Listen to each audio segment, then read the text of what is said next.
Assalamualaikum warahmatullahi wabarakatuh. Bismillahirrahmanirrahim. Innal hamdalillah nahmaduhu wa nasta'inuhu wa nastaghfiruh wa na'udzu billahi min shururi anfusina wa sayyiati a'malina. Man yahdihillahu fala mudilla lahu wa man yudlil fala hadiya lahu. Wa ashhadu an la ilaha illallah wahdahu la syarika lahu wa ashhadu anna Muhammadan 'abduhu wa rasuluh. يا أيها الذين آمنوا اتقوا الله حق تقاته ولا تموتن إلا وأنتم مسلمون يا أيها الناس اتقوا ربكم الذي خلقكم من نفس واحدة وخلق منها زوجها وبث منهما رجالا كثيرا ونساء واتقوا الله الذي تساءلون به والأرحام إن الله كان عليكم رقيبا يا أيها الذين آمنوا اتقوا الله وقولوا قولا سديدا يصلح لكم أعمالكم ويغفر لكم ذنوبكم ومن يطع الله ورسوله فقد فاز فوزا عظيما أما بعد فإن أصدق الحديث كتاب الله وأحسن الهدي هدي محمد صلى الله عليه وعلى آله وسلم وشر الأمور محدثاتها وكل محدثة بدعة وكل بدعة ضلالة wa kulla dhalalatin finnar. Alhamdulillah, kita bersyukur pada Allah Subhanahu wa taala pada hari ini, hari Rabu pagi 22 Zulhijjah 1441 Hijriah, kita dimudahkan kembali untuk duduk bersama di dalam kajian Islam ilmiah bersama Roja TV, Radio Roja, dan juga seluruh yang mengikuti kajian ini, membaca kitab Rasailu Tahumul Mar'ah Al-Muslimah, risalah penting untuk muslimah yang ditulis oleh Fadilatul Syekh Al-Allamah Profesor Dr. Abdul Razak bin Abdul Muhsin Al-Badr hafizahumallahu ta'ala. Dan salawat dan salam semoga selalu Allah berikan kepada Nabi kita Muhammad sallallahu alaihi wa ala alihi wasallam, pada keluarga beliau, para sahabat, serta orang-orang yang mengikuti beliau sampai hari kiamat kelak. Dengan nama-nama Allah yang husna dan sifat-sifatnya yang ulia, kita berdoa, Allahumma inna nas'aluka ilman nafi'an wa rizqan tayyiban wa amalan mutaqabbala. Wahai Allah, sesungguhnya kami mohon kepada Engkau ilmu yang bermanfaat, rezeki yang baik, dan amal yang diterima. Allahumma amin.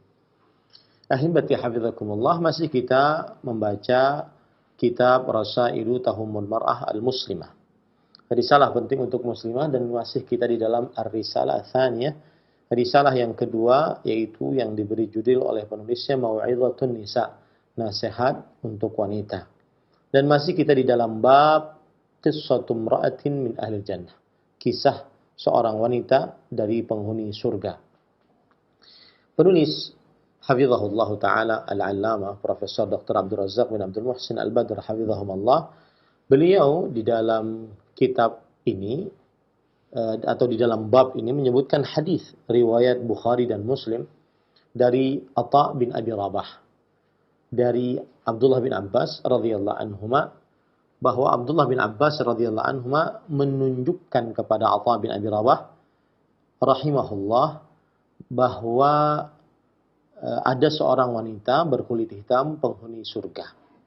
Dia adalah seorang wanita yang di zaman Rasulullah SAW dalam keadaan sering kesurupan. Kemudian sering juga di saat kesurupan tersebut terbuka auratnya. Maka beliau mendatangi Rasulullah SAW untuk meminta Rasulullah SAW agar mendoakan beliau sembuh dari kesurupan, dan akhirnya sembuh dari terbukanya aurat. Kemudian Rasulullah Shallallahu Alaihi Wasallam memberikan dua pilihan. Pilihan yang pertama yaitu agar dia bersabar, tidak didoakan oleh Rasulullah Shallallahu Alaihi Wasallam, bersabar, maka baginya surga. Pilihan yang kedua adalah didoakan oleh Rasulullah Shallallahu Alaihi Wasallam dan dengan izin Allah sembuh, tetapi tidak ada jaminan surga. Maka wanita yang berkulit hitam ini akhirnya memilih surga dan akhirnya memilih bersabar. Tetapi beliau tetap meminta kepada Rasulullah SAW agar didoakan, bukan sembuh dari kesurupan, akan tetapi agar didoakan sembuh dari ketika kesurupan tidak terbuka aurat. Agar didoakan ketika kesurupan tidak terbuka aurat. Dan Rasulullah SAW mendoakannya. Pada pertemuan sebelumnya kita sudah sebutkan bahwasanya di sini ada permasalahan yang sering ditanyakan oleh sebagian kaum muslimin, yaitu hukum berobat. Maka kalau dilihat dari syar'inya atau tidak syar'inya berobat, maka kita katakan berobat adalah disyariatkan dalam agama Islam, baik berdasarkan Al-Quran ataupun hadis Rasul Sallallahu Alaihi Wasallam. Nah, kemudian yang kedua adalah hukum taklif, pembebanan, dari mulai wajib, sunnah, makruh, mubah, makruh, haram. Apa hukumnya berobat? Dilihat dari hukum taklif. Maka terjadi khilaf di antara para ulama rahimahumullah ta'ala. Ada yang mengatakan hukumnya wajib berobat. Ada yang mengatakan hukumnya sunnah. Pendapat yang lebih kuat, yang sudah kita kuatkan pada pertemuan sebelumnya, bahwa hukumnya sunnah. Akan tetapi bisa naik menjadi wajib apabila sakitnya tersebut menyebabkan, kalau tidak berobat, menyebabkan nyawanya hilang, atau cacat, atau kerusakan-kerusakan pada tubuhnya, maka menjadi wajib. Tapi asal hukumnya dia sunnah.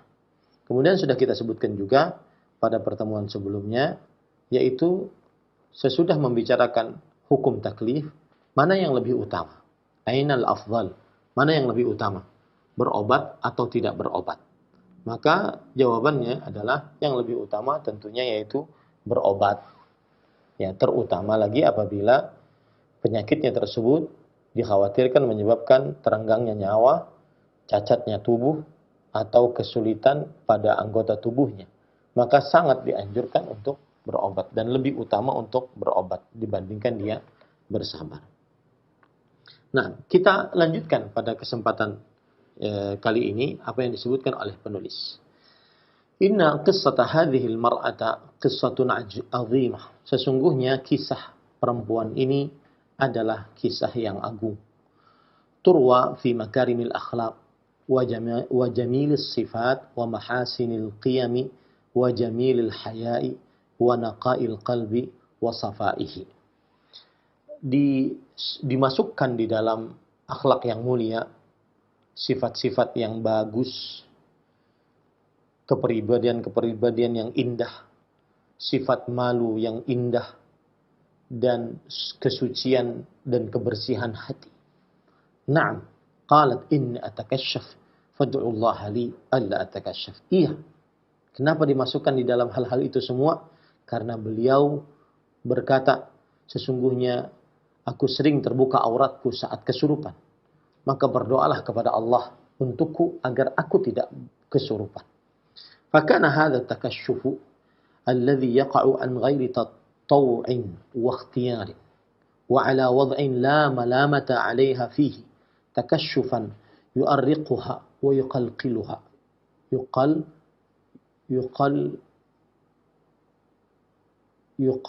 يقلقها ya. Yang artinya maka terbukanya aurat ini, yang terbukanya tanpa ada keinginannya, tanpa ada pilihannya, dan dalam keadaan yang dia tidak tercelah di atasnya, maka tetap saja keterbukaan aurat ini menyempitkan perasaannya dan tidak enakan perasaannya. Lihat subhanallah, padahal beliau kan sakit. Orang sakit tidak ada tidak tercela, ya, apalagi beliau pada waktu itu tidak sadar, ya, tidak tercela sebenarnya. Akan tetapi meskipun dalam keadaan tidak tercela, itu yu'arriquha wa yuqliquha, menyulitkan beliau dan tidak mengenakan perasaan beliau radhiyallahu anha. Fa idza kanat hadhihi haluha wa ma akramaha min hal. Kalau seandainya seperti ini keadaannya, alangkah indahnya keadaan seperti ini. Alangkah mulianya keadaan seperti ini. dalam keadaan yang aturan dia punya alasan di hadapan Allah terbukanya aurat, tetap saja dia ingin terjaga auratnya, tidak terbuka. Wa ma a'zamahu min wasf. Alangkah agungnya sifatnya. Fa kaifal halu bimra'atin tatakashaf mubdiyatan mahasinaha mudhhiratan mafatinaha mubrizatan jamalaha bitawiha wa ikhtiyariha ghayra mubaliyatin wala muktarithatin la bihaya wala biiman. Kalau keadaan perempuan yang seperti itu tadi mempunyai alasan syar'i bahwa tidak mengapa auratnya terbuka karena beliau sedang dalam keadaan tidak sadar, itu saja beliau tidak nyaman, perasaan beliau tidak enak, ya. Maka ini alangkah indahnya keadaan seperti ini. Alangkah mulianya, alangkah agungnya sifat yang seperti ini. Lalu bandingkan dengan perempuan yang terbuka auratnya, memperlihatkan keindahan tubuhnya, memperlihatkan hal-hal yang menggoda laki-laki dari tubuhnya, memperlihatkan kecantikannya dengan keinginannya dan pilihannya, tanpa memperhatikan acuh tak acuh, ya, dengan hukum Allah Subhanahu wa taala, wala muktarithah, dan tanpa merasa berat, tanpa merasa bersalah, tidak ada sifat malu dan tidak ada iman di dalam hal tersebut. Tasma'u ayatillah wa tasma'u ahadits Rasulillah sallallahu alaihi wasallam wa tasma'u ma fi tabarruj min was-sufur min wa'id wa tahdid fala tubali bi syai'in min dhalik wala taktarith. Perempuan tersebut mendengar ayat-ayat Allah tentang hijab, mendengar hadis-hadis Rasul sallallahu alaihi wasallam, mendengar apa saja yang berkaitan dengan memperlihatkan kecantikan, keindahan, kemolekan tubuh, ya, berupa ancaman-ancaman dan siksa-siksa yang diancamkan di dalam Al-Quran ataupun hadis dari Rasulullah SAW bagi yang melakukan memperlihatkan auratnya, tapi dia tidak peduli dengan hal tersebut sedikit pun, dan dia tidak merasa berat sedikit pun dengan hal tersebut. Lihat, subhanallah, sangat jomplang keadaannya. Perempuan yang di hadapan Rasulullah SAW mempunyai uzur syar'i, alasan yang dibenarkan oleh syariat untuk terbukanya aurat, karena ketika kesurupan dia tidak sadar, tetapi tetap saja meminta kepada Rasulullah SAW agar Rasulullah SAW berdoa kepada Allah agar aurat beliau tidak terbuka. Sedangkan kebalikannya, perempuan yang sehat, perempuan yang tidak ada alasan, perempuan yang cantik, perempuan yang molek, perempuan yang indah, memperlihatkan semua hal-hal yang menggoda para lelaki tanpa ada rasa malu, tanpa ada rasa berat di dalam hati, tanpa memperdulikan hal-hal tersebut. Sungguh sangat berbeda. Inna hadhihi al-mar'ata allati hiya min ahli jannah kanat takashufuha bisababi sar'in ma'dzurah. Sesungguhnya wanita yang berasal dari surga ini atau penghuni surga ini, maka terbukanya auratnya disebabkan dengan kesurupan yang merupakan uzur di dalam agama. Wa kanat takrahu dzalika al-takashshufa ashaddal karah. Tetapi dengan demikian dia tetap membenci terbukanya aurat beliau sebenar-benar bencinya. Lakin ma yaqa'u fi hadidin minan nisa min takashshufin wa tabarrujin wa sufurin sababuhu sar'un min naw'in akhar asabna bih wa la yu'zarna fihi.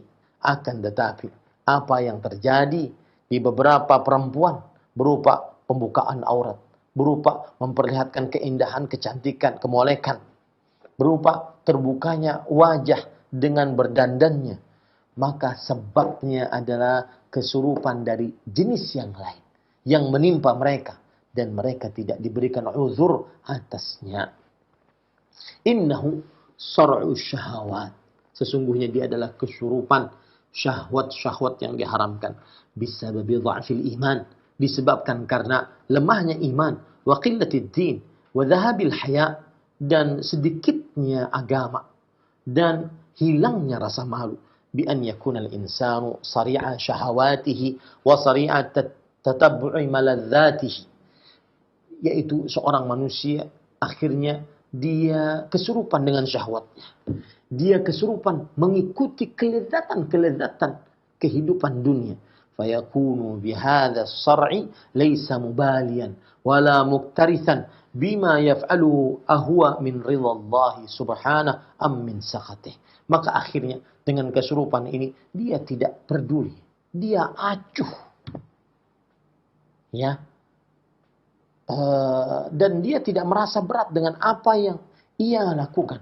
Apakah perbuatan tersebut mendatangkan ridha Allah ataukah mendatangkan murka Allah Subhanahu wa taala. Jadi Al-Syekh Al-Allamah Profesor Dr. Abdul Razak bin Abdul Muhsin Al-Badr hafizahullah ingin membandingkan antara dua kesurupan. Kesurupan yang pertama yang dibenarkan oleh syariat apabila dia terbuka auratnya, dia tidak berdosa atasnya karena dia tidak sadar. Itu pun perempuan ini masih saja merasa berat, masih saja merasa berdosa, masih saja merasa tidak pantas, tidak layak untuk terbuka auratnya.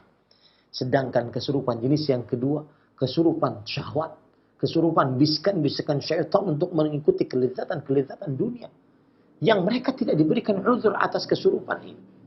Ya. Mereka sehat, mereka tetapi mereka memperlihatkan kecantikannya, kemolekan tubuhnya, kemudian keindahan pakaiannya, perhiasannya, dan seterusnya.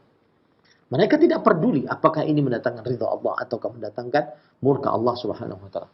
Wa qad 'azama hadha an-naw' min as-sar' fi hadha az-zaman. Kata Al-Allamah Profesor Dr. Abdul Razak bin Abdul Muhsin, dan sungguh telah besar jenis kesurupan seperti ini di zaman sekarang. Bisababi kathratil fitan, disebabkan banyaknya fitnah. Fitnah itu apa? Sesuatu yang genting yang mengakibatkan kehancuran. Wa tanawu'i dawa'i syahwat, dan bermacam-macam sarana-sarana yang menghantarkan kepada syahwat-syahwat yang haram. Wa buruzi asnafil mughriyat fi hayatin nas, dan nampaknya bermacam-macam hal-hal yang melalaikan dalam kehidupan manusia.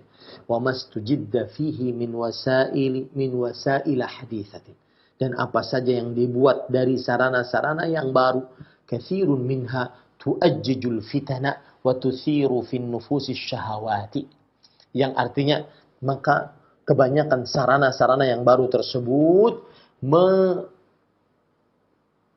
mengembangbiakkan fitnah, keadaan-keadaan genting yang menyebabkan kerusakan dan memberikan pengaruh pada diri, yaitu syahwat-syahwat yang diharamkan.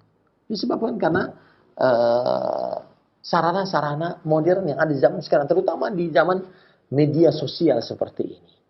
Min khilali qanawatin athimah, berupa tontonan-tontonan yang berdosa. Wa mawaqi'a mawbu'ah, dan juga situs-situs yang memperosokkan, yang menjerumuskan. La hadafalah wala ghayata illa iqa'un nasi fi sar'i syahwat. Tidak ada tujuan apapun, tidak ada puncak dari tujuan mereka kecuali menjerumuskan manusia ke dalam pertempuran syahwat. Wa an yakunu tarihi al-maladzat fa'azmal bala'u washtadda al-khatbu. Maka akhirnya mereka menjadi korban kelezatan-kelezatan yang diharamkan, maka akhirnya musibah membesar, kemudian bala bertambah parah. Waqad tahaddatsa al-Imam Ibnu Al-Qayyim rahimahullah fi kitabih al-'azim Zadul Ma'ad. Dan Al-Imam Ibnu Qayyim Al-Jauziyah rahimahullah taala telah membicarakan di dalam kitabnya yang agung Zadul Ma'ad an hadha an-naw'i min as-sara', tentang kesurupan jenis ini, Wa an halin nasi ma'ah, dan tentang keadaan manusia dengan kesurupan tersebut. Wa ma asaba katsiran minan nas bisababi dzalik min fitanin wa awasif syadidah. Dan apa yang didapati kebanyakan manusia disebabkan hal-hal tersebut, kesurupan-kesurupan syahwat tersebut yang berupa fitnah-fitnah, yaitu keadaan-keadaan genting yang menyebabkan kehancuran pada seseorang, dan juga badai-badai yang sangat agung. Ta'sifu bil imani wal yaqin, yang menerpa iman dan keyakinan. Wa tuzalzilul akhlaqa wal haya, dan menggoncang budi pekerti dan sifat malu. Dzakiran halan nasi fi zamanih. Beliau mengingatkan keadaan manusia di zaman beliau, abad ke-9 Hijriah. Fa kaifa bihi law ra'a halan nasi fi azmanin mutaakhirah ma'a fitanin mutakathirah. Kalau Imam Ibnu Qayyim Al-Jauziyah rahimahullah berbicara seperti itu di abad ke-9 Hijriah, bagaimana beliau melihat keadaan manusia di masa-masa terakhir, ya, disertai dengan godaan-godaan yang sangat banyak dan terus bertambah. Imam Ibnu Qayyim Al-Jauziyah rahimahullah ta'ala berkata, wa aktsaru tasallutil arwah al-khabithati ala ahlihi takunu min jihati qillati dinihim. Dan kebanyakan terperosoknya jiwa-jiwa yang buruk, dan akhirnya terperosoknya jiwa-jiwa yang buruk yang menyebabkan pemilik jiwa tersebut terperosok, ini disebabkan karena sedikitnya agama. Wa kharabi qulubihim wa alsinatihim min haqa'iqiz dzikr, dan rusaknya hati mereka, lisan mereka dari hakikat berzikir. Wa ta'awidz, dan juga memohon perlindungan kepada Allah. Wa tahassunatin nabawiyah wal imaniyah, dan membaca zikir-zikir, bacaan-bacaan yang membenteng, yang merupakan benteng dari benteng-benteng yang diajarkan oleh Rasulullah sallallahu alaihi wasallam, dan benteng-benteng yang merupakan benteng keimanan. Fatalqar ruhul khabithata ar-rajula a'zal la silaha ma'ah wa rubbama kana uryanan fayu'athiru fihi hadha. Maka akhirnya akibat dia tidak pernah berzikir, dia tidak pernah minta perlindungan kepada Allah, dia tidak pernah membuat benteng untuk dirinya dari akhlak-akhlak yang buruk, dari bisikan-bisikan syaitan, dari ajakan-ajakan memperlihatkan aurat, maka akhirnya para ikhwan yang dirahmati oleh Allah, ruh yang buruk tersebut akan datang kepada seseorang yang dia tidak mempunyai senjata sama sekali untuk melawan musuh, dan kadang-kadang bahkan dia telanjang, yang mana ini semua menyebabkan keburukan pada diri orang tersebut.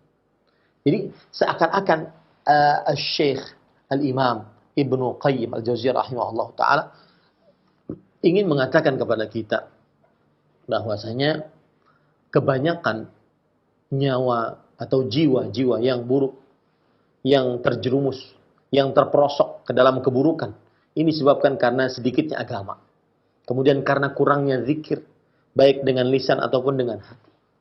Nah, itu yang dimaksud.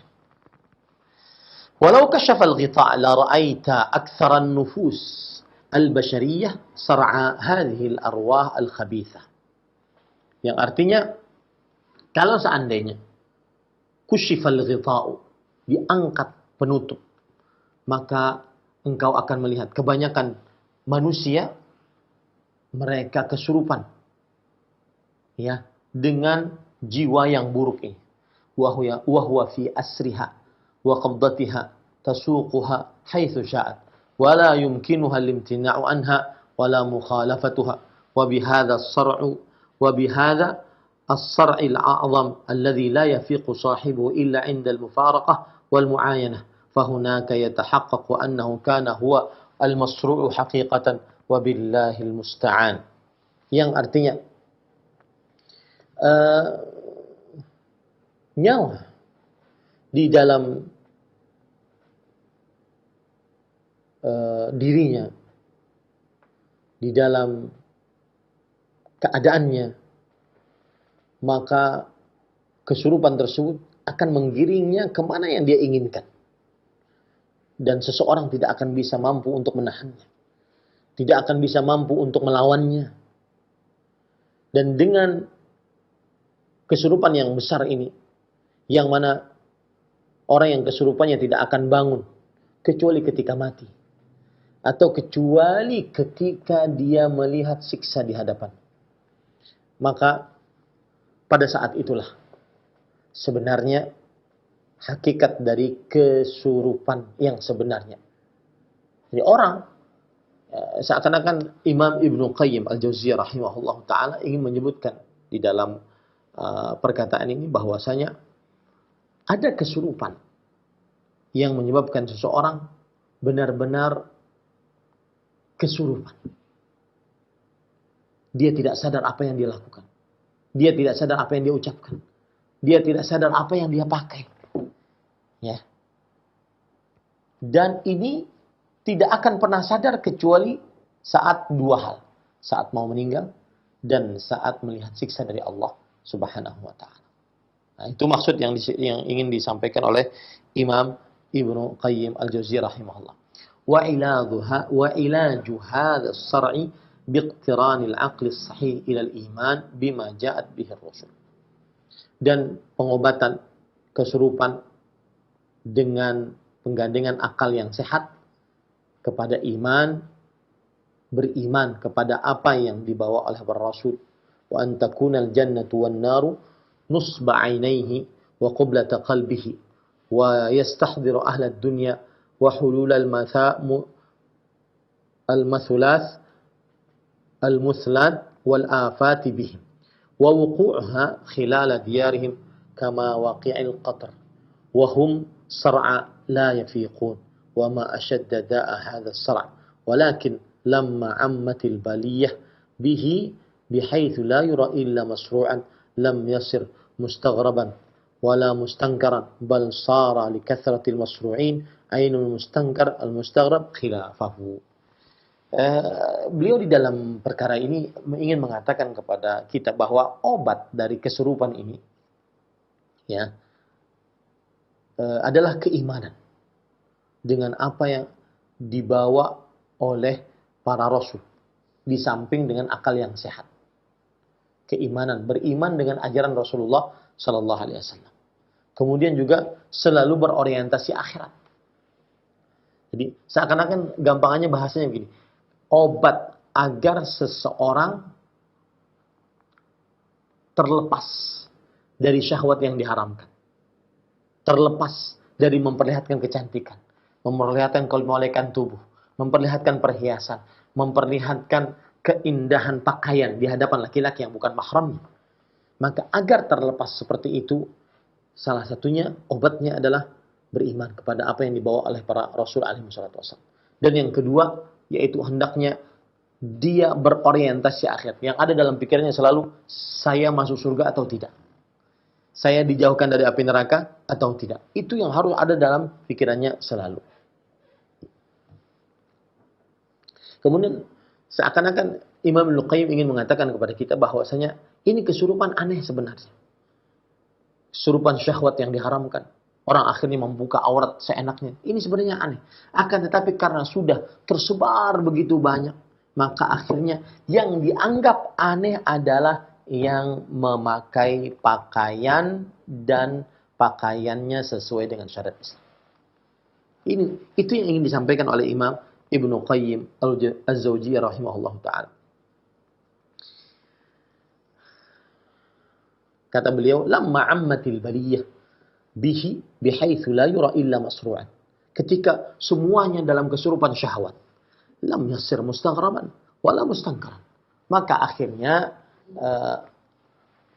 kesurupan tersebut tidak dianggap aneh. Orang tidak berpakaian tidak dianggap aneh.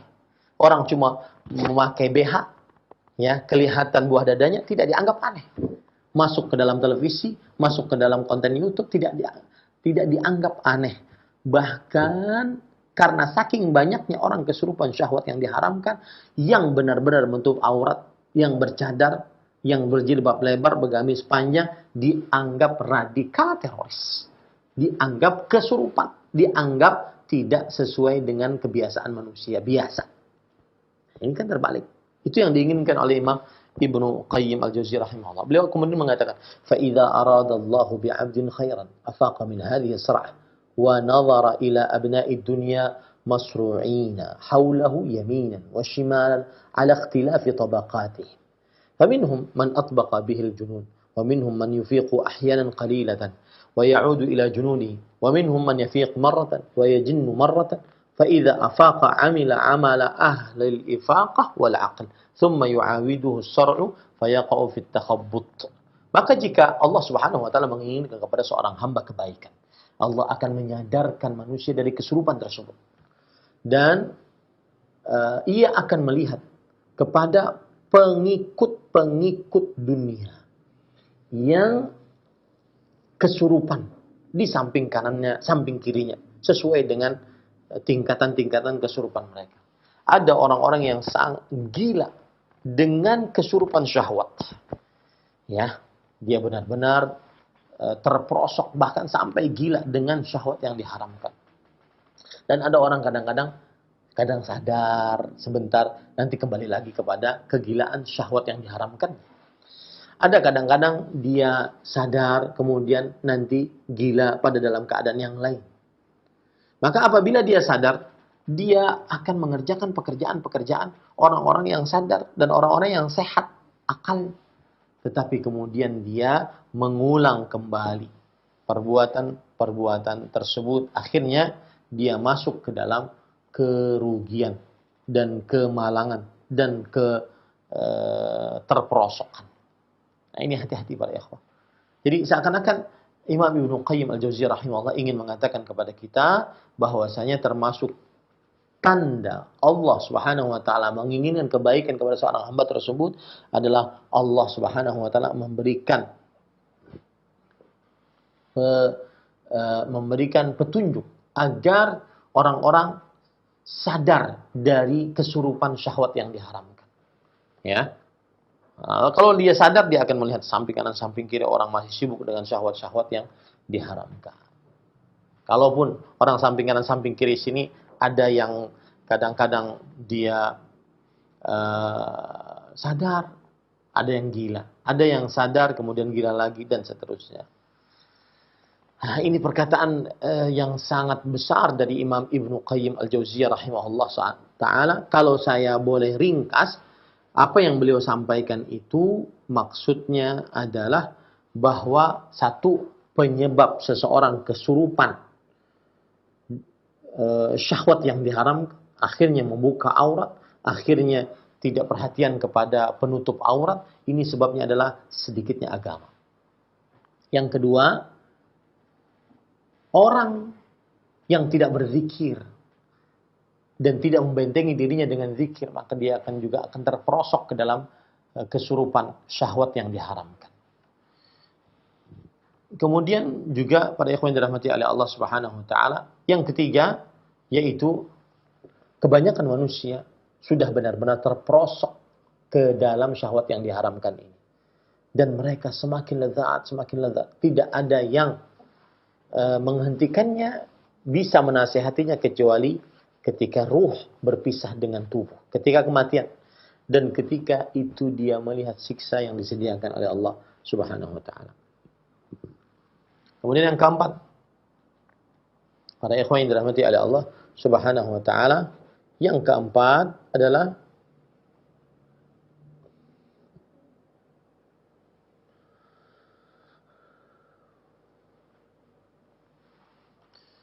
obat agar seseorang sadar dari kesurupan syahwat yang diharamkan. Yang pertama yaitu beriman dengan apa saja yang dibawa oleh para Rasulullah SAW. Yang kedua, orientasi akhirat. Bagaimana saya bisa masuk surga jauh dari api neraka. Kemudian beliau juga mengatakan bahwa saking banyaknya orang yang kesurupan dengan syahwat yang diharamkan, akhirnya memperlihatkan aurat, maka Orang yang menjaga tertutupnya aurat, menjaga kesucian, kemuliaan, ya, maka ini dianggap aneh, dianggap radikal, dianggap teroris, dianggap. Nah, ini para ikhwan. Kemudian juga beliau mengatakan bahwasanya ini adalah ringkasan yang beliau sebutkan, bahwasanya tanda kebaikan Allah kepada seorang hamba adalah Allah Subhanahu wa taala menyadarkan orang tersebut agar agar segera sadar dari kesurupan syahwat yang diharamkan. Agar segera sadar dari kesurupan syahwat yang diharamkan.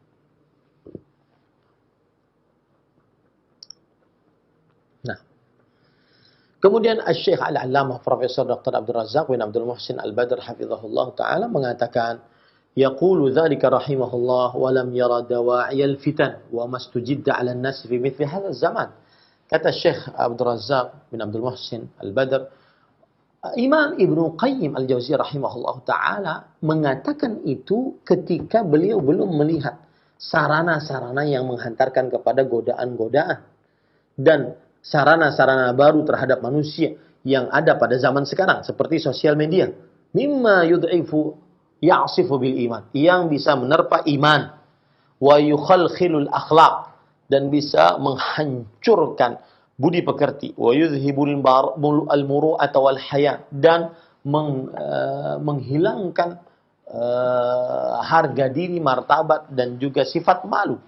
Wa man lam ya'khudh nafsahu bizimami syar'i wa yazummuha bizimami hadin Nabi sallallahu alaihi wasallam kana min sar'a hadhihi al-afat. Dan barang siapa yang tidak berpegang teguh dengan tali syariat, kemudian dia talikan juga dengan petunjuk Nabi Muhammad SAW, maka dia niscaya termasuk orang-orang yang kesurupan dengan kesurupan penyakit seperti ini. Wa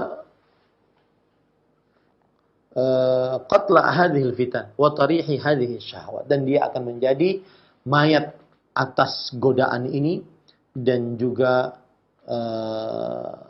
sesuatu yang dicampakkan dari syahwat ini.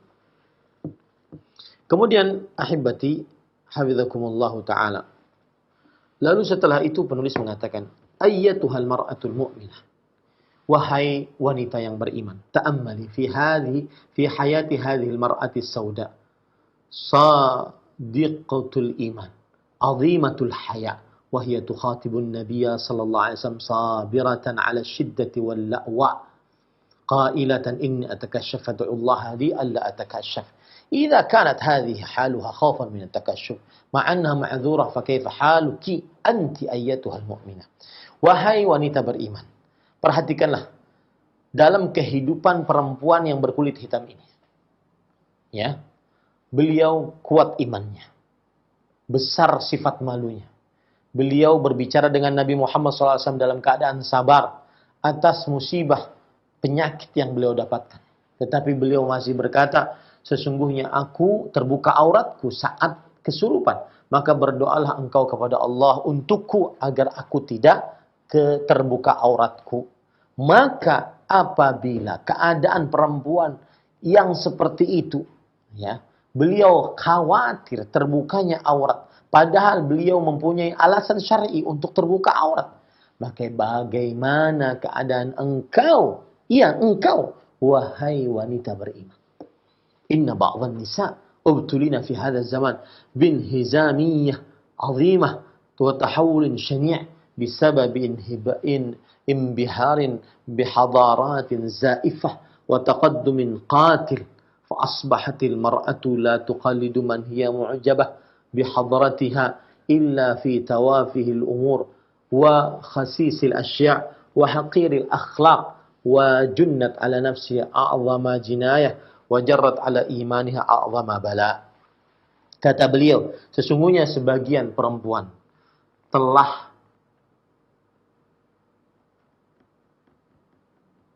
terperosok ke dalam keburukan di dalam masa sekarang ini. Dia terperosok ke dalam keterperosokan yang sangat agung, penyimpangan yang sangat jelas disebabkan karena mengikuti kebudayaan-kebudayaan yang tidak ada nilainya dan kemodernan, kemajuan-kemajuan yang membinasakan. Maka akhirnya seorang wanita tidak mengikuti kecuali yang dia anggap menakjubkan dari sisi kebudayaan. Ya.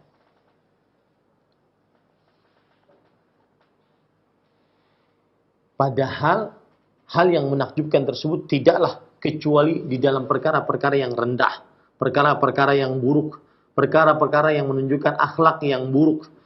Maka akhirnya dia menciderai dirinya sendiri, ya, dengan pencederaan yang besar. Wa jarrat ala imaniha a'zamal bala, dan dia memberikan kepada imannya musibah yang sangat besar.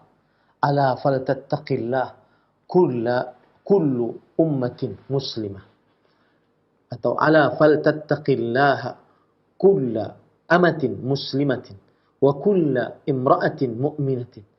Maka ketahuilah, hendaklah takut kepada Allah setiap budak perempuan Allah yang beragama Islam dan setiap perempuan yang beriman.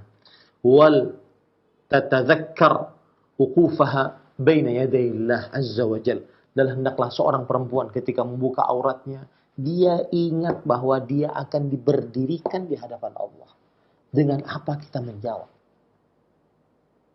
Ya. Wa anna Allah rabbal alamin sa'iluha yaumil qiyamah an hayaiha.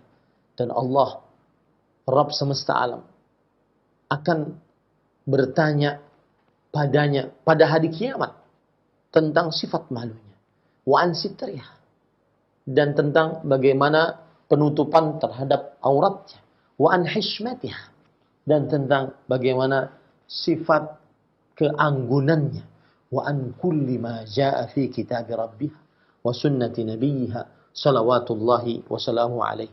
Dan Allah akan bertanya tentang apa saja yang ada di dalam kitab Rabbnya dan sunnah nabinya Muhammad sallallahu alaihi wa ala alihi wasallam.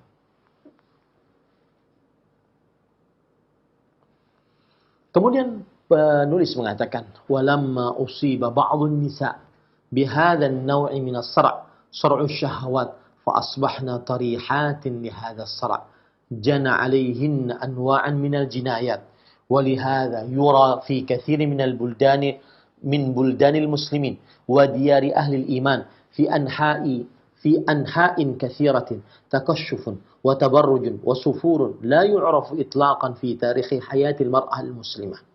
Dan ketika sebagian perempuan ditimpakan dengan kesurupan jenis ini, kesurupan syahwat, maka akhirnya mereka tergeletak karena kesurupan ini. Mereka melakukan perbuatan-perbuatan menyimpang dari banyaknya perbuatan-perbuatan yang menyimpang. Oleh sebab itulah terlihat di kebanyakan negara-negara kaum muslimin dan juga negara-negara orang-orang beriman, di tempat-tempat yang banyak terbukanya aurat, memperlihatkannya kecantikan, memperlihatkannya keindahan yang tidak dikenal sama sekali di dalam sejarah kehidupan wanita muslimah. Ini subhanallah, ini perkataan sangat berat dari Syekh, dalam artian penampakan aurat di tengah kaum muslimah di zaman sekarang ya tidak pernah sebelumnya terlihat di zaman-zaman sebelumnya dalam sejarah wanita muslimah. Ya. Ini ahibati hafizakumullahu taala. Kemudian bad'an min as-sahabiyatil karimat wa man ittaba'ahunna bi ihsan min nisa'il iman وأهل الصدق والعفة والحياء فأصبح هؤلاء النساء الصريعات لا يبالين بكشف المحاسن وإبراز المفاتن فتلك تكشف صدرها وأخرى تبدي نحرها وثالثة تحل شعرها عن شعرها تحل عن شعرها وأخرى تبدي ساقها وفخذها إلى أنواع من التكشف والسفور والتبرج من غير وازع إيمان ومن غير حياء ولا خشية للرحمن. Artinya sejarah wanita, terbukanya aurat wanita yang seperti ini di zaman sekarang belum pernah ada dalam sejarah kehidupan perempuan muslimah. Dimulai dari sahabat, kemudian para tabi'in, kemudian perempuan-perempuan yang benar-benar jujur dalam imannya, menjaga kesuciannya, menjaga kemaluannya, ya. Maka itu tidak akan pernah ada. Tetapi akhirnya perempuan-perempuan tersebut mereka kesurupan. Mereka tidak memperhatikan, tidak memperdulikan dengan terbukanya keindahan-keindahan tubuh mereka. Dengan terlihatnya perkara-perkara yang menggoda dari tubuh mereka terhadap laki-laki. Ada yang membuka dadanya, ada yang terlihat lehernya, ada yang ketiga menampakkan rambutnya, ada yang keempat menampakkan lengannya, kemudian pahanya, betisnya dan pahanya. Dan macam-macam dari pembukaan-pembukaan aurat, dari penglihatan-penglihatan kecantikan, dari berdandan terbuka di hadapan laki-laki yang bukan mahramnya, tanpa ada timbangan keimanan sama sekali, dan tanpa ada timbangan sifat malu, kemudian takut kepada Allah Subhanahu wa taala. Atadzakkara haula'i nisa'u al-ba'tha wal-wuqufa baina yadayillah. Apakah perempuan-perempuan tersebut mengingat tentang dibangkitkannya seluruh manusia dan berdiri di hadapan Allah Subhanahu wa taala? Tsumma al-hisab, tsumma al-iqab ala kulli munkarin iqtarafnahu. Apakah mereka tidak mengingat bahwa kemudian akan dihisab, akan disiksa atas setiap kemungkaran yang mereka kerjakan? Wa kullu fi'lin syani'in irtakabnahu. Dan setiap perbuatan yang buruk yang mereka lakukan. Faman ladzi gharraha fi imaniha. Apa yang menyebabkan iman mereka tertipu? Wa man ladzi gharraha fi hayaiha. Dan apa yang menyebabkan sifat malu mereka tertipu? Wa man ladzi ja'alaha tanhattu ila hadha as-suful. Apa yang menyebabkan mereka terperosok ke dalam keadaan yang paling rendah?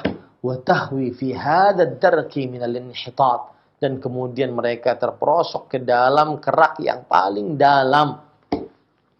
Ala faltatadarakul mar'ah dzalik.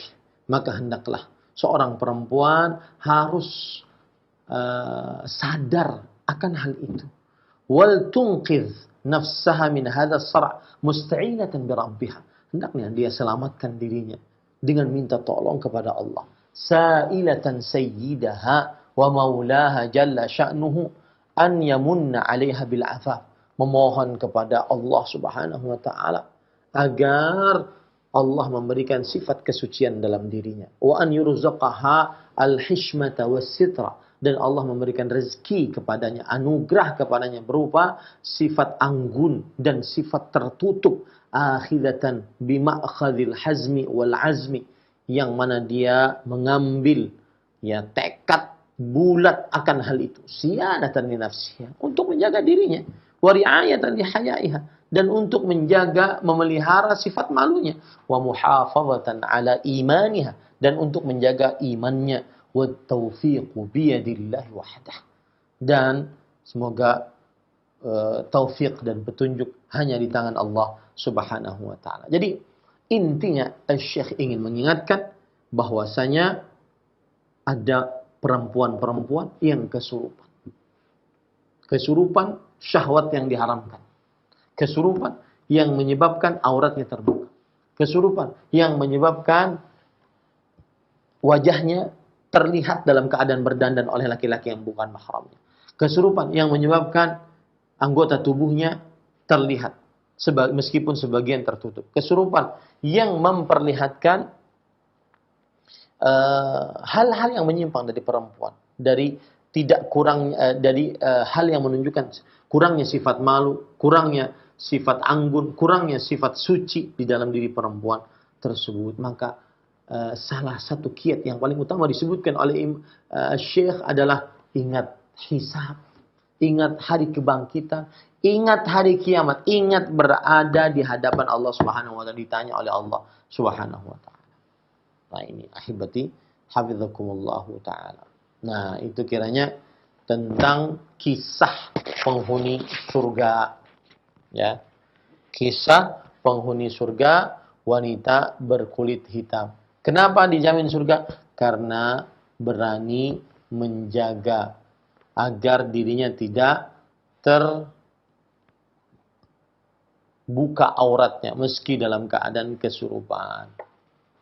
Semoga yang disampaikan bermanfaat dan saya kembalikan acara kepada pembawa acara Saudara Ari hafizahullah taala. Wallahu a'lam. Sallallahu nabi Muhammad walhamdulillahi rabbil alamin.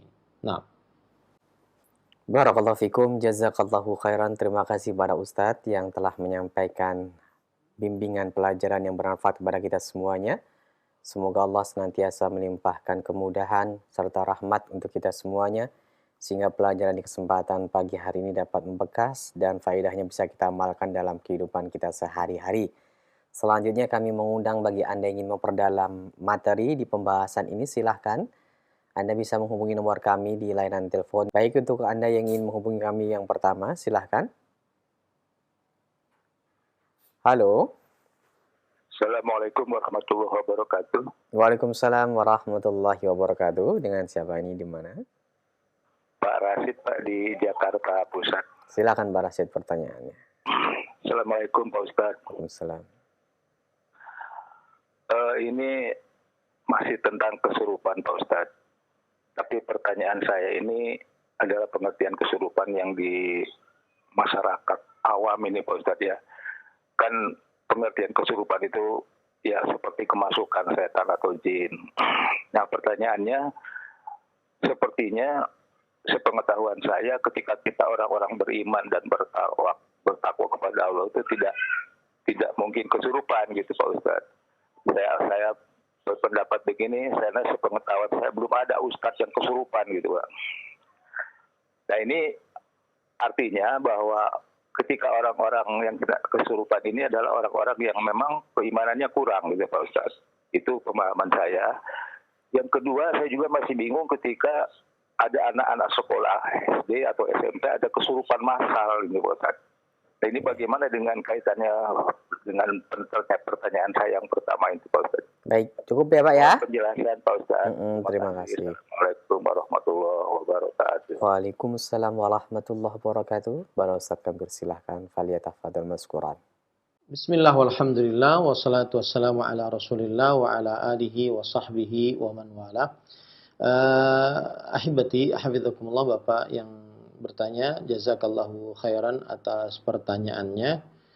Maka para ikhwan yang dirahmati oleh Allah Subhanahu wa taala, kesurupan disebutkan oleh Allah Subhanahu wa taala di dalam Al-Qur'an, yaitu di dalam surah Al-Baqarah ayat 275. Alladzina yaquluna riba la yaqumuna illa kama yaqumu alladzi yatakhabbathu asyaitanu minal mas.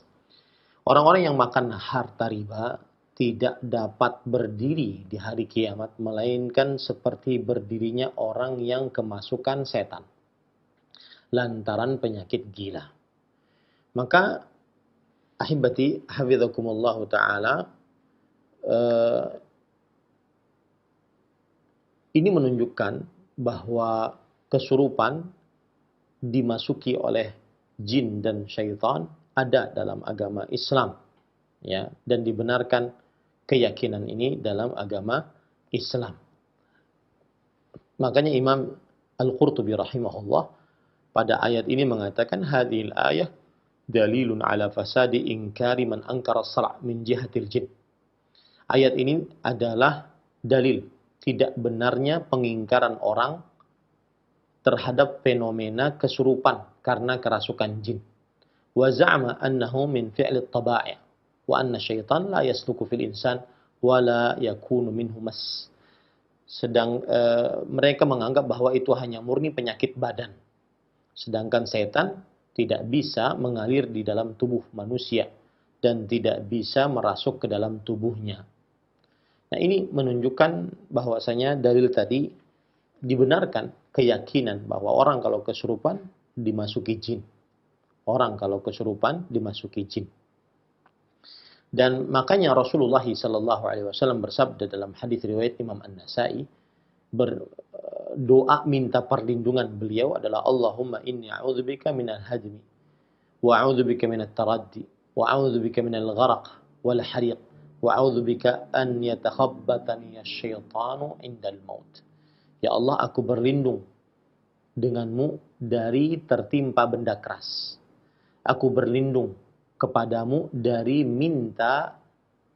mati terjatuh. Aku berlindung kepadamu dari tenggelam dan kebakaran. Aku berlindung kepadamu dari setan merasuki badanku ketika mendekati kematian. Maka ahibati hafizakumullah ta'ala, kita sebagai seorang muslim meyakini bahwa ada di dalam syariat Islam dalil yang menunjukkan manusia kerasukan jin dan syaitan. Imam Ahmad rahimahullah ta'ala pernah ditanya oleh anaknya, inna qawman yaz'umuna annal jinniya la yadkhulu fi badanil ins. Sesungguhnya ada beberapa orang yang berpendapat bahwa jin tidak bisa merasuki ke dalam tubuh manusia. Maka Imam Ahmad rahimahullah ta'ala berkata, ya bunayya yakdzibun huwa dha yatakallam ala lisanih. Wahai anakku, mereka dusta. Jin itulah yang berbicara dengan lisan orang yang dirasuki. Ya, ini menunjukkan para ikhwah yang dirahmati oleh Allah bahwasanya jin itu bisa masuk ke dalam tubuh manusia dan bisa merasukinya yang disebut dengan kesurupan. Baik, kalau sudah kita pahami itu, nah pertanyaan Bapak tadi, apakah orang yang kesurupan tersebut hanya pada orang yang lemah iman? Maka jawabannya tidak hanya orang yang lemah iman saja, tetapi juga kepada orang yang kuat imannya sebagai ujian dan pengangkatan derajat atas orang yang kuat imannya tadi. Ya, orang yang lemah imannya itu jelas dia sangat bisa untuk dimasuki jin. Sangat bisa untuk dimasuki jin. Karena mungkin tidak sholat 5 waktu, tidak berzikir pagi dan petang, tidak membaca doa ketika mau tidur, tidak meminta perlindungan kepada Allah, tidak membaca ayat-ayat, surat-surat yang meminta perlindungan kepada Allah. Ya, ini sangat rentan untuk dimasuki jin. Ini menunjukkan lemahnya imannya. Tetapi ada juga yang kuat imannya dirasuki jin. Di antaranya tadi sahabat Nabi Muhammad Sallallahu Alaihi Wasallam kuat imannya, ya, kemudian mempunyai penyakit kesurupan. Akhirnya dan ketika kesurupan tersebut terbuka auratnya dan itu dari syaitan dan beliau kuat imannya dan ini menunjukkan untuk mengangkat derajatnya, bukan untuk siksaan atasnya atau untuk peringatan atasnya, tetapi untuk ujian dan mengangkat derajatnya. Wallahu a'lam. Begitu juga yang terjadi pada anak-anak di sekolah. Mereka bisa saja itu kemasukan jin disebabkan karena mungkin tidak dibekali atau tidak berbekal zikir ketika keluar rumah, membaca bismillah tawakkaltu 'ala Allah la haula wala quwata illa billah. Kemudian juga di antara mereka ada yang tidak dimintakan perlindungan oleh orang tuanya kepada Allah Subhanahu wa taala. Ada yang seperti itu. Akhirnya kerasukan jin. Wallahu a'lam. Naam. Barakallahu fikum, jazakallahu khairan. Terima kasih para Ustadz yang telah memberikan jawaban dan semoga nasihat ini bermanfaat untuk kita semuanya. Berikutnya kami berikan kesempatan kembali, silahkan bagi Anda yang ingin memperdalam. Assalamualaikum. Waalaikumsalam. Dengan siapa ini? Hamba Allah di Tangerang. Ya, silakan. Saya mau bertanya Pak Ustadz, ada seorang ahwat Pak Ustadz, dia punya penyakit di kepala. Halo? Ya, terus? Dia punya penyakit di kepala, di bagian otaknya. Nah, tapi dia udah berusaha untuk membekali ilmunya dengan membekali dirinya dengan agama, dengan sunnah. Tapi sesekali karena dia punya penyakit di kepalanya, Pak Ustadz, di otaknya, dia kadang-kadang suka sensitif bila disakiti oleh orang lain. Tapi dia membekali ilmunya dengan agama, dia bersabar. Tapi kadang-kala udah bergejolak, kesabarannya itu dia udah membekali dengan ilmu agama, akhirnya memuncak emosinya itu dikarenakan dia juga sakit di kepalanya. Akhirnya pada saat dia emosi kurang terkendali. Tapi sesudah itu dia lemes badannya karena udah emosi itu dia sakit dan dia sadar lagi Pak Ustadz. Pertanyaannya ya? Itu yang kayak gini itu emosi yang disengaja karena dia emang sengaja memancing dirinya untuk emosi, apa karena penyakitnya Pak Ustadz gitu Pak Ustadz. Baik. Apa ini dari setan itu Pak Ustadz? Ya, baik. Ya, makasih. Assalamualaikum. Waalaikumsalam warahmatullahi wabarakatuh. Silakan Ustaz. Waalaikumsalam warahmatullahi wabarakatuh. Terima kasih Ibu atas pertanyaannya. Yang saya tangkap dari pertanyaan Ibu adalah apakah dia jika dalam keadaan emosi kemudian dikategorikan sebagai orang yang tidak sadar, jadi apa yang dia ucapkan, apa yang dia perbuat tidak dianggap dosa oleh Allah Subhanahu wa taala. Itu satu yang saya pahami dari pertanyaan Ibu tadi. Yang kedua yang saya pahami dari pertanyaan Ibu tadi, apakah ketika dia dalam keadaan emosi seperti itu, apakah ada peran setan masuk ke dalam tubuhnya? Maka jawabannya, para ikhwan yang dirahmati oleh Allah Subhanahu wa taala, yang pertama adalah kalau seandainya dia emosi, kemudian dia mengatakan perkataan yang berupa sumpah serapah, berupa mencaci maki seorang muslim, dalam keadaan dia emosi dan itu karena penyakitnya, maka la yukallifullahu nafsan illa wus'aha. Allah tidak membebani seseorang kecuali sesuai dengan kemampuannya. Rabbana la tu'akhidna in nasina wa akhtana. Wahai Rabb kami, jangan tulis dosa atas kami jika kami lupa atau kami keliru. Rabbana wa la tahmil 'alaina isran kama hamaltahu 'alal ladzina min qablina. Rabbana wa la tuhammilna ma la taqata lana bih. Wahai Rabb kami, jangan bebankan kepada kami sesuatu yang kami tidak sanggup atasnya. Karena sebab sakitnya tersebut, maka kemudian dia emosi. Kemudian dia keluar sumpah serapah atau perbuatan-perbuatan yang bertentangan dengan syariat. Maka kalau seandainya memang dia tidak sadar disebabkan sakitnya tersebut, maka berarti dia ma'dzur, ada alasan syar'i atasnya. Ya, apa yang dia ucapkan tidak dianggap dosa, apa yang dia perbuat tidak dianggap dosa. Kalau seandainya itu disebabkan karena penyakit yang menyebabkan dia akhirnya tidak sadar atas apa yang dia ucapkan dan apa yang diperbuat. Dalam hadis riwayat Imam Abu Daud, Rasulullah SAW bersabda, "Rufi'al qalamu an thalatha." Yang artinya pena diangkat atas 3 orang. Anil majnun al-maghlubi ala aqli hatta yafiq. Atas seseorang yang gila, yang tertutup akalnya sampai dia sadar. Yang gila, yang tertutup akalnya sampai dia sadar. Nah, apabila dia sakit tadi, kemudian ada yang menyebabkan dia emosi, akhirnya disebabkan karena sakitnya, kemudian dia tidak sadar atas apa yang diucapkan, apa yang diperbuat, maka pada saat itu dia tidak berdosa. Tapi kalau seandainya dia sadar, cuma dia tidak bisa menahan emosinya, maka dia tetap berdosa atasnya. Itu satu. Yang kedua, apakah ada bisikan syaitan iblis? Semua amarah itu dari syaitan. Al-ghadabu minasyaitan. Ya. Semua amarah itu adalah dari syaitan. Maka Rasulullah Shallallahu Alaihi Wasallam bersabda kepada sahabat Nabi, la taghdab, la taghdab. Janganlah engkau marah, janganlah engkau marah. Ada hadis yang diriwayatkan oleh Imam Ahmad dari sahabat Nabi Atiyah bin Urwah As-Sa'di. Nabi Muhammad SAW bersabda, innal ghadaba minasyaitan. Wa inna syaitana khuliqa minan nar. Sesungguhnya marah itu dari syaitan. Dan sesungguhnya syaitan diciptakan dari api.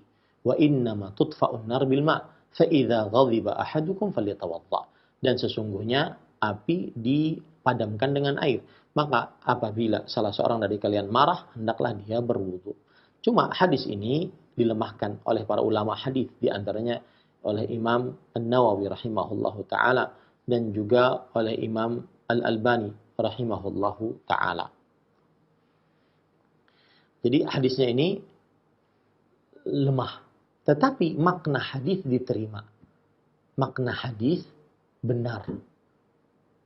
Dan benar diterima dari sisi kedokteran. Kenapa demikian? Karena para ikhwan yang dirahmati oleh Allah Subhanahu wa taala, para ulama mengatakan al-ghadabu yusahibu fawranu ad-dam. Kemarahan menyebabkan naiknya tekanan darah. Wal ma'u yudfi'u hadzal fawrah wa yaksiru hiddataha.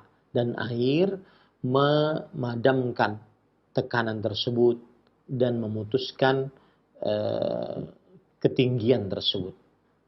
Oleh sebab itulah masih saja para ahli fikih memberikan nasihat salah satu obat saat marah adalah berwudu, dan tidak ada yang mengingkari akan hal ini.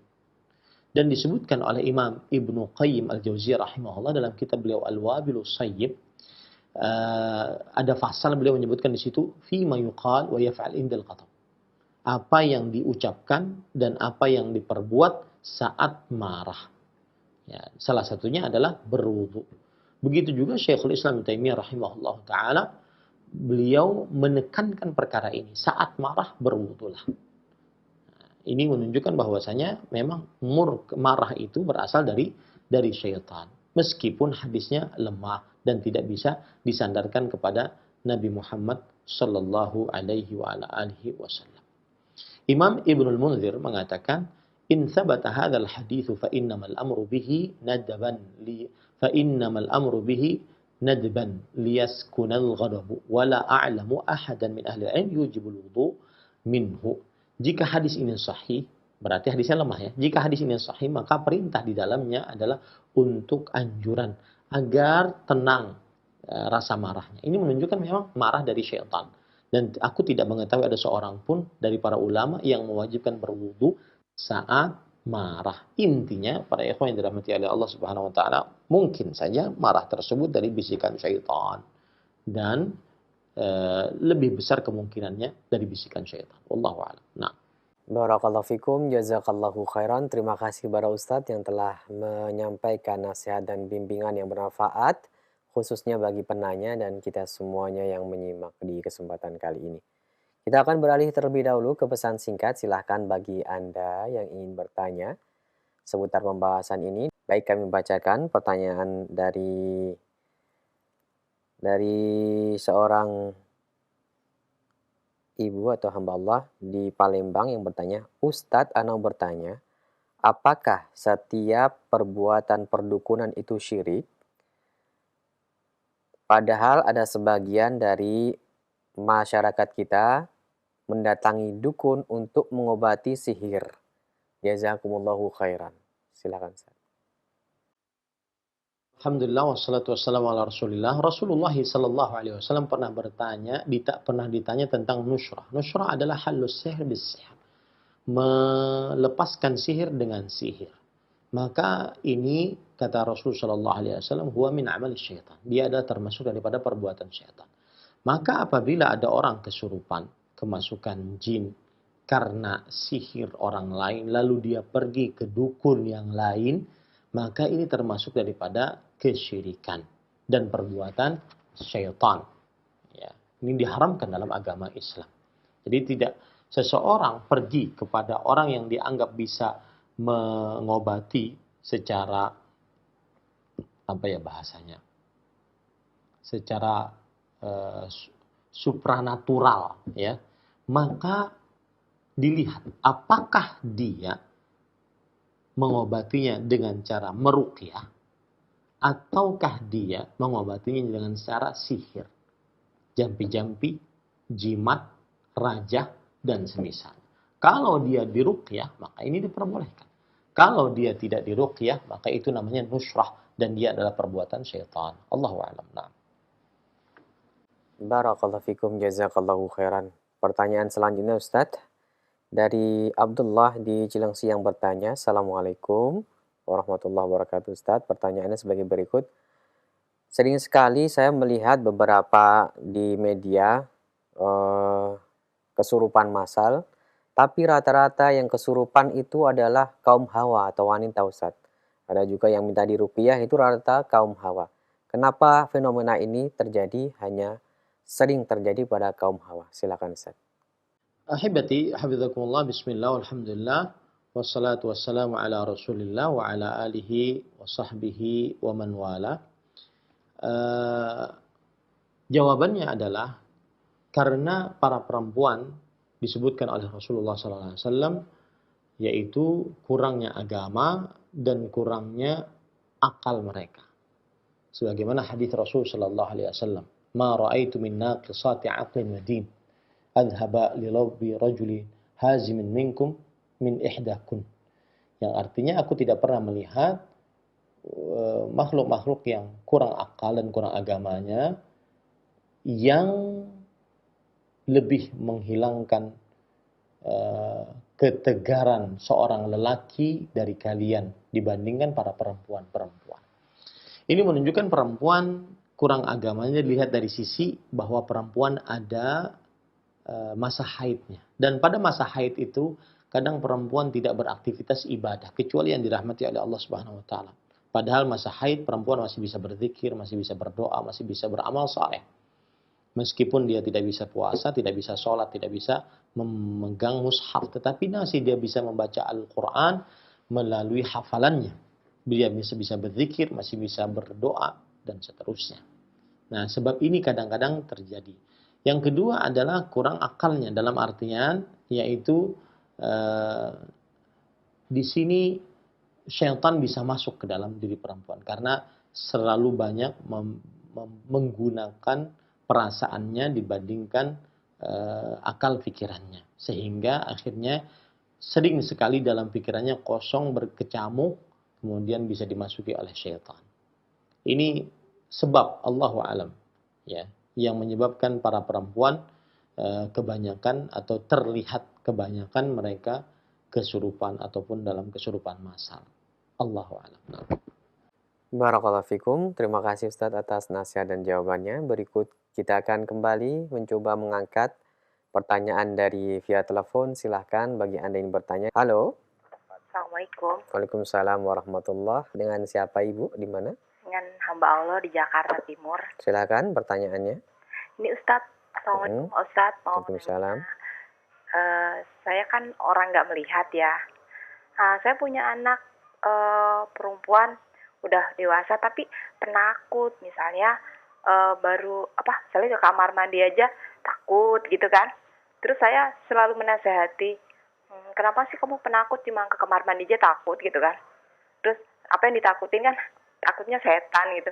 Saya bilang gini, mama aja nggak takut bangun tengah malam jam berapa aja nggak takut. Ya mama kan nggak melihat gitu. Bukankah setan itu? Saya bilang jawabnya gini, setan itu kan mengganggu, hanya melihat. Mungkin umpamanya setan itu mau mengganggu mama, kan bisa dari perasaan atau suara gitu. Apakah benar Ustadz kalau setan itu tahu, misalnya kita nggak melihat gitu Ustadz? Jazakallahu khairan Ustadz. Assalamualaikum. Waalaikumsalam warahmatullahi wabarakatuh. Silakan Ustadz. Bismillah, walhamdulillah, wassalatu wassalamu ala rasulillah wa ala alihi wa sahbihi wa man wala. Allah subhanahu wa ta'ala berfirman dalam Al-Quran, innahu yarakum huwa wa qabiluhu min haitsu la tarawnahum. Sesungguhnya syaitan dan bangsanya melihat kalian dari alam yang kalian tidak bisa melihat mereka. Ini hadis menunjukkan bahwasanya jin dan juga syaitan turunan daripada jin dan juga iblis makhluk daripada jin adalah bisa melihat manusia. Sedangkan manusia secara umum tidak bisa melihat jin dengan mata kasatnya. Tetapi ada beberapa keadaan yang mana manusia bisa melihat jin sebagaimana terjadi pada Nabi Muhammad SAW. Beliau pernah memegang leher iblis, ya. Kemudian juga Abu Hurairah radhiyallahu anhu pernah menangkap iblis atau syaitan atau jin yang mengganggu beliau dalam menjaga harta zakat. Ada beberapa manusia yang memang diperlihatkan untuk bisa melihat jin dan syaitan. Tapi asal hukumnya manusia tidak bisa melihat jin, baik yang dia matanya normal ataupun yang tunanetra, tidak bisa melihat jin. Tetapi yang menarik dari cerita ibu tadi adalah bahwa semestinya kita sebagai orang tua untuk untuk menekankan tauhid kepada Allah Subhanahu wa taala agar sang anak tidak takut kecuali hanya kepada Allah Subhanahu wa taala. Jadi menekankan kepada anak perihal tauhid bahwa hanya Allah yang pantas kita takuti, tidak ada yang boleh kita takuti kecuali Allah Subhanahu wa taala. Jin di dalam kegelapan memang kita takuti, akan tetapi jin tersebut tidak akan bisa untuk memberikan mudarat, bahaya, kecelakaan apapun kecuali dengan izin Allah Subhanahu wa taala. Maka kita harus lebih takut kepada Allah Subhanahu wa taala yang bisa mengizinkan atau tidak mengizinkan jin untuk mengganggu manusia. Jadi itu yang paling utama sebenarnya, bukan pembicaraan apakah jin bisa melihat kita atau tidak, atau apakah manusia bisa melihat jin atau tidak. Bukan itu yang dibicarakan terhadap anak, tetapi yang dibicarakan terhadap anak adalah meningkatkan akidah tauhid mereka, bahwasanya tidak ada yang boleh ditakuti kecuali Allah Subhanahu wa taala. Fala takhafu wa khafuni in kuntum mu'minin. Yang artinya janganlah kalian takut kepada mereka, akan tetapi takutlah kepadaku jika kalian benar-benar bertakwa atau jika kalian benar-benar beriman. Nah, wallahu a'lam. Jazakallahu khairan, terima kasih para Ustadz. Dan berikut kami angkat kembali, silahkan untuk penelpon yang selanjutnya. Halo. Assalamualaikum. Waalaikumsalam. Dengan Ibu siapa ini? Di mana? Dengan Ibu Nadia di Cibubur. Silakan Ibu. Saya mau bertanya begini. Ketika namanya wanita kan tiap bulan mendapatkan haid ya. Yeah. Lalu anak saya terutama dia ketika kebetulan sudah berumur 25 jadi sudah balik. Dia setiap bulan puasa pasti kan dia mendapatkan haid. Tetapi dia ngajinya tuh nggak putus. Dari awal Ramadan sampai akhir ngajinya tidak putus walaupun dia dalam keadaan haid. Tapi ketika haid dia tidak memegang mushaf. Apakah itu sampai dia hatam dihitung hatam atau bagaimana gitu? Itu saja yang tahu. Terima kasih. Assalamualaikum. Waalaikumsalam warahmatullahi wabarakatuh. Silahkan Ustaz. Alhamdulillah wassalatu wassalamu ala Rasulillah wa ala alihi wa sahbihi wa man walah. Ahibati hafizakumullah taala, kita harus mendudukan dulu hukum membaca Al-Qur'an untuk wanita yang haid, ya, hukum membaca Al-Qur'an untuk wanita yang haid. Tentunya dalam masalah ini terjadi khilaf di antara para ulama. Ada yang mengatakan bahwa haram seorang wanita yang dalam keadaan haid membaca Al-Quran. Ada yang mengatakan boleh seorang wanita yang haid membaca Al-Quran. Jumhur ahli fikih mengatakan bahwa haram seorang wanita haid membaca Al-Quran saat dia haid sampai dia suci. Dan tidak ada pengecualian akan hal ini kecuali kalau seandainya dia berzikir atau sedang berdoa dan tidak dimaksudkan dalam rangka membaca Al-Quran. Ya, seperti misalkan ucapan Bismillahirrahmanirrahim saat mau memulai sesuatu, atau ucapan Inna lillahi wa inna ilaihi raji'un saat seseorang mendengar kematian, atau mengucapkan doa Rabbana atina fid dunya hasanah wa fil akhirati hasanah wa qina adzabannar saat dia berdoa, maka ini diperbolehkan, ya, maka ini diperbolehkan. Ini pendapat jumhur ahli fikih. Mereka berdalil bahwasanya hadis riwayat Imam Abu Dawud dari Ali bin Abi Thalib radhiyallahu anhu, Rasul sallallahu alaihi wasallam bersabda, "Kana yu'allimuhumul Qur'an wa kana la yahjizuhu 'anil Qur'an illa al-janabah." Rasul sallallahu alaihi wasallam selalu mengajarkan Al-Qur'an dan beliau tidak ada yang menghalangi beliau mengajarkan Al-Qur'an kepada para sahabatnya kecuali dalam keadaan junub. Maka para ikhwan yang dirahmati oleh Allah, berarti saat junub tidak bisa bersentuhan dengan aktivitas Al-Quran. Nah, haid dikiaskan dengan junub. Haid dikiaskan dengan junub. Itu hadis tadi riwayat Imam Ibnu Majah, Imam Ahmad. Ada hadis yang kedua yang dipakai oleh jumhur ahli fikih, yaitu hadis riwayat Imam Tirmidzi dari Abdullah bin Umar radhiyallahu anhuma. Nabi Muhammad sallallahu alaihi wasallam bersabda, "La taqra'ul haidhu walal junubu syai'an minal Qur'an." Wanita yang haid dan junub tidak membaca sedikit pun dari Al-Qur'an. Tetapi hadis ini dilemahkan oleh para ulama rahimahumullah taala dan juga para ahli hadis yang paham tentang hadis Rasul sallallahu alaihi wasallam sepakat bahwasanya dia adalah hadis yang lemah. Nah, itu pendapat yang pertama. Mereka berdalil dengan dalil-dalil tersebut bahwa wanita haid saat haidnya tidak boleh membaca Al-Quran sama sekali. Kemudian pendapat yang kedua yang mengatakan bahwa boleh wanita yang haid dalam keadaan haidnya untuk membaca Al-Quran. Dan ini adalah pendapatnya Imam Malik. Dan salah satu riwayat dari pendapat Imam Ahmad. Dan ini adalah pilihan pendapat Syekhul Islam Ibnu Taimiyah, kemudian Imam Asy-Syaukani rahimahullahu ta'ala. Dan saya lebih condong kepada pendapat ini. Bahwa diperbolehkan wanita yang haid sedang haid untuk membaca Al-Quran saat haidnya. Dalilnya, karena asal hukumnya adalah boleh, ya, dan halal. Dan tidak ada dalil yang melarang dengan tegas bahwa wanita haid haram untuk membaca Al-Quran. Dan syariat untuk membaca Al-Quran umum, baik wanita yang haid ataupun wanita yang suci. Kemudian yang kedua, yaitu pengkiasan haid dengan junub ini tidak pas. Kenapa? Karena junub bisa hilang dengan mandi seketika. Ya, hilang junubnya dengan mandi. Kemudian haid harus menunggu sampai dia suci. Nah, wallahu alam, saya lebih condong kepada pendapat ini. Nah, kalau sudah kita pahami ini, maka berarti wanita yang haid boleh dia membaca Al-Quran dengan catatan dia tidak memegang mushaf tersebut. Karena Rasulullah SAW bersabda, "La yamassu hadzal Qur'an illa tahir." Tidak ada yang memegang mushaf ini kecuali yang suci. Wanita ataupun orang yang suci. Artinya suci dari hadas kecil, hadas besar. Taib.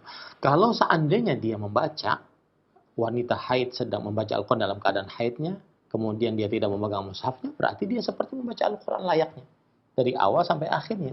Dan dia dapatkan pahala hataman Al-Quran tersebut. Nah, begitu cara memahami jawabannya. Wallahu a'lam. Nah. Jazakallahu khairan. Terima kasih Ustaz atas nasihat dan jawabannya. Berikut kami angkat kembali, silahkan untuk penelpon yang berikutnya. Kami harapkan pertanyaan Anda berkesesuaian dengan pembahasan yang disampaikan Ustaz. Halo. Halo. Assalamualaikum. Waalaikumsalam warahmatullahi. Ibu dengan siapa di mana? Hamba Allah di Sumatera Selatan. Silahkan Ibu. Ya, saya mau nanya Ustaz. Yang terbilang mushaf itu, halo?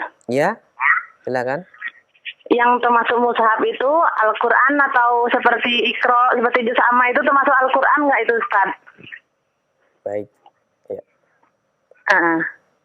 Terima Boleh nggak dipegang kalau lagi haid itu Iqra, Juz Amma seperti itu? Iya baik. Terima kasih Bu. Ya, makasih. Assalamualaikum. Waalaikumsalam warahmatullahi wabarakatuh. Silakan Ustaz. Bismillah, walhamdulillah, wassalatu wassalamu ala rasulillah. Yang dimaksud dengan tidak memegang mushaf, mushaf itu adalah yang Al-Quran yang sudah dibukukan. Dan dia cuma Al-Quran yang cuma berbahasa Arab saja. Adapun yang sudah ada artinya, maka dia bukan mushaf. Dalam artian tidak boleh dipegang yang mushaf saja. Adapun yang ada artinya, maka saya lebih condong kepada pendapat boleh. Karena dia bukan mushaf. Satu. Yang kedua, buku-buku tafsir. Yang meskipun di situ ada ayat Al-Qur'annya dan juga ada tafsirannya, maka itu bukan mushaf, itu adalah kitab tafsir. Kemudian Iqra. Iqra di situ ada berbagai macam. Ada Iqra juz 1, mungkin dia bukan mushaf, ada Iqra juz 2, juz 3 sampai kepada mungkin kalau tidak salah Iqra 4 itu ada seluruhnya ayat-ayat Quran. Maka lebih baik itu maka tidak boleh untuk dipegang oleh wanita yang haid. Jadi kalau seandainya ada Iqra yang seluruhnya adalah ayat-ayat Quran, maka tidak boleh dipegang kecuali wanita-wanita yang suci. Wanita haid tidak boleh memegangnya. Adapun juz amma kalau seandainya seluruhnya mushaf, artinya seluruhnya adalah Al-Quran, tidak ada artinya, tidak ada tafsirannya, maka itu tidak boleh dipegang kecuali wanita yang suci. Wallahu a'lam. Nah. Baik Ustaz, pertanyaan selanjutnya kita akan beralih ke pesan singkat. Pertanyaan berikutnya dari Abu Abdillah yang bertanya, Ustadz, anak saudara Ana yang masih balita sering menangis ketika di tempat-tempat yang baru, di rumahnya eyangnya. Katanya di suatu pojokan ada makhluk yang dia takut. Kemudian kalau malam rewel, kalau ditanya hanya bilang takut sama ini, sama ada makhluk yang dia nggak bisa menggambarkan, kita juga tidak bisa melihat. Nah, apakah benar hal semacam ini? Karena juga saya sering ngobrol dengan teman-teman yang lain juga, terkadang anak-anak yang bayi rewel dan nangis terus karena merasa terganggu dengan makhluk-makhluk yang seperti ini. Apakah hal ini mungkin terjadi di kehidupan kita? Silakan Ustaz.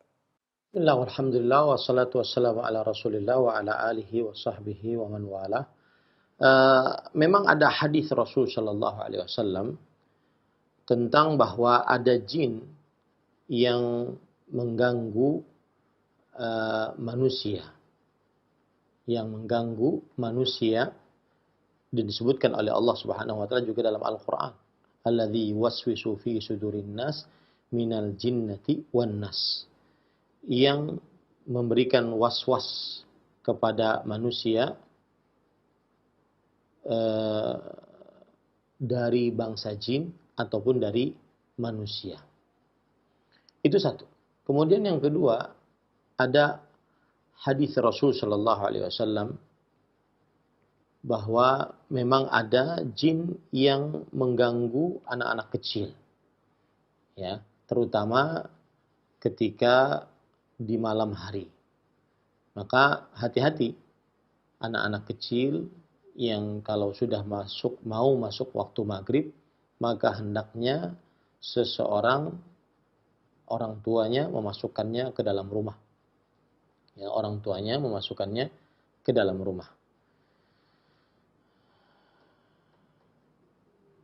Kemudian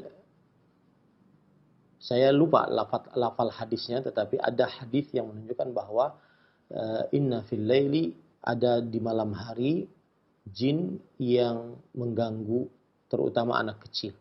Maka hendaknya anak kecil dimasukkan ke dalam rumah, kemudian dijaga dengan bacaan-bacaan. Nah, pertanyaan sekarang, sebagaimana ditanyakan, apakah memang benar anak-anak kecil tersebut bisa melihat makhluk jin sehingga mereka takut kepada apa yang ada di pojokan rumah ataupun tempat-tempat baru? Maka jawabannya mungkin saja bisa terjadi. Ya, mungkin saja itu bisa terjadi. Asal hukumnya memang manusia tidak bisa melihat, tetapi dengan kekuasaan dari Allah, sebagian manusia bisa melihat, dan ini juga terjadi pada sebagian anak kecil. Dan makanya Rasulullah sallallahu alaihi wasallam berdoa memintakan perlindungan untuk anak kecil. Allahumma inni u'idzuka bi kalimatillahi tammah min kulli syaitanin wahamah wa min kulli ainin lamah. Yang artinya, aku melindungkan engkau dengan kalimat Allah yang sempurna dari syaitan, min kulli syaitanin wahamah, dari syaitan. Hamah adalah syaitan laki-laki dan syaitan perempuan. Ada yang menafsirkan demikian. Wa min kulli ainin lamah, dan dari mata yang jahat. yang menyakiti. Maka ini menunjukkan bahwasanya ada syaitan yang bisa mengganggu anak-anak kecil. Maka kita sebagai orang tua dianjurkan untuk memintakan perlindungan kepada Allah untuk anak kecil tersebut dengan membacakan doa tadi, Allahumma inni u'izuka bi kalimatillahi tammah min kulli syaitanin wa hammah wa min kulli ainin lamah. Seperti itu. Kemudian membacakan doa kepada anak tersebut, yaitu surat Al-Ikhlas, Al-Falaq, An-Nas. Karena Rasulullah sallallahu alaihi wa ala alihi wasallam bersabda, ma ta'awadha muta'awidhun bimithlihinna. Yang artinya tidak ada orang minta perlindungan yang lebih berat dan lebih kuat dibandingkan meminta perlindungan dengan membaca surat Al-Falaq, Al-Ikhlas, Al-Falaq, dan An-Nas. Al-Ikhlas, Al-Falaq, dan An-Nas. Nah, ini menunjukkan bahwasanya semestinya seseorang sering-sering membaca doa ini ataupun surat-surat ini untuk meminta perlindungan. Maka jawabannya mungkin saja anak kecil tersebut bisa diperlihatkan oleh Allah jin, ya, yang menakutkan mereka. Dan tindakannya apabila seperti itu, maka diruqyah dengan cara membacakan Al-Fatihah ataupun surah Al-Baqarah ataupun 2 ayat terakhir dari surah Al-Baqarah atau ayat kursi atau Al-Ikhlas, Al-Falaq, dan An-Nas. Atau juga mendoakan, mintakan perlindungan kepada Allah untuk anak tersebut. Allahumma inni u'izuka bi kalimatillahi tammah min kulli syaitanin wa hamma wa min kulli ainin lama. Dan juga apabila keluar rumah, maka diajari anak tersebut untuk membaca doa keluar rumah. Bismillah tawakkaltu 'ala Allah, la haula wala quwata illa billah. Rasulullah SAW menyebutkan bahwa siapa yang membaca doa ini ketika keluar rumah, faqad hudiya wa kufiya wa wuqiya. Sungguh dia telah diberikan petunjuk dan dicukupkan serta dijaga oleh Allah Subhanahu wa taala. Wallahu a'lam. Nah. Nah, Ustaz, barakallahu fikum wa jazakallahu khairan. Nampaknya pertanyaan yang kami sampaikan melalui pesan singkat tadi merupakan pertanyaan penutup di pertemuan kita. Sebelum kami akhiri program acara ini, mohon Ustaz memberikan ikhtitam. Fadhal Ustaz. Ya, bismillah walhamdulillah wassalatu wassalamu ala Rasulillah. Ahibati hafizakumullah taala. Maka sebagai penutup saya ingin mengingatkan kembali bahwasanya tema dan bab yang kita pelajari adalah agungnya cerita seorang wanita penghuni surga. Salah satu ciri wanita penghuni surga adalah wanita yang senantiasa menjaga auratnya agar tidak terbuka, bahkan dalam keadaan-keadaan yang sempit, seperti wanita berkulit hitam yang dijamin surga oleh Rasulullah SAW. Beliau dalam keadaan mempunyai alasan yang dibenarkan oleh syariat untuk terbuka auratnya, akan tetapi beliau tetap tidak nyaman, tidak enak hati, merasa sempit, merasa sulit saat terbuka aurat, meskipun beliau dalam keadaan sakit yang sebenarnya beliau mempunyai uzur atas sakitnya tersebut dengan terbukanya aurat beliau. Maka wanita yang sehat, wanita yang tidak ada penyakit, semestinya lebih menjaga auratnya lagi, karena menjaga aurat menutupi kecantikan, menutupi kemolekan tubuh, menutupi perhiasan, menutupi keindahan pakaian dari laki-laki yang bukan mahramnya, termasuk dari sifat wanita penghuni surga. Semoga yang disampaikan bermanfaat. Wa sallallahu alaihi Muhammad walhamdulillahi rabbil alamin. Wassalamualaikum warahmatullahi wabarakatuh.